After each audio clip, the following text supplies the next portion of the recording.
Good afternoon. I would like everybody to take out their cell phones real quick. Please pull up your grandparents' phone number.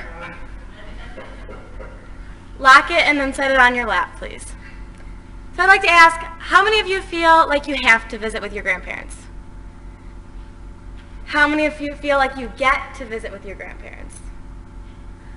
All right, as you can see, there's a little bit of a difference in the feelings there on how I worded those two questions. This demonstrates the feelings of many young adults. And through personal experience and research, I discovered that young adults need to spend time with the elderly. Now you're thinking, Lexi, come on, that's not very fun. But you need to listen if you are thinking that, because they need us, we need them, and we need to strike down a stereotype.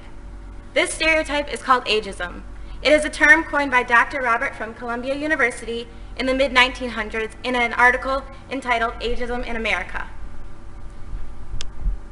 In this article on ageism, they define ageism as a prejudice against a group of people dependent on age. It's a prejudice against either the elderly, a prejudice against middle age, or a prejudice against young adults. In fact, in a poll from the American Psychological Association, over 80% of people think the elderly are not fun or are stuck in their ways. Can you imagine that? They're not fun? Have you ever not had fun with your grandparents? I have so much fun. But really, many young adults hold this prejudice. But the young adults of our society need the elderly. According to PBS.org, working with the elderly gives us roots. It gives us a link to the past. Humans are people that work from the past towards the future. And how can we get to the future if we don't know where we came from? We need to work with the elderly. And even young adults are happier when they're volunteering. In a study from the University of North Carolina, they said, a small, thoughtful gestures and a little everyday gratitude can yield a great deal of happiness and help strengthen personal relationships. Volunteering is good for us. Working with the elderly is a great way to volunteer. On the other side, the elderly need us. The elderly need us as young adults.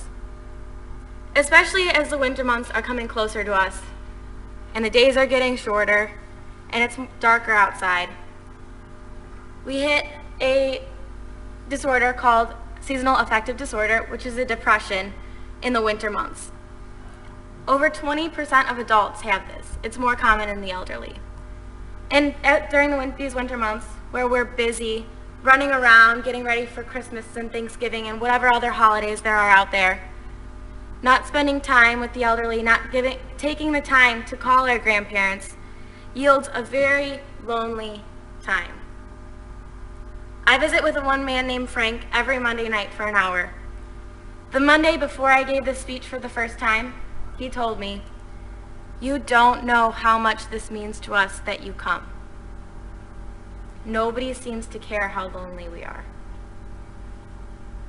Just let that quote sink in. Nobody cares? It's not acceptable.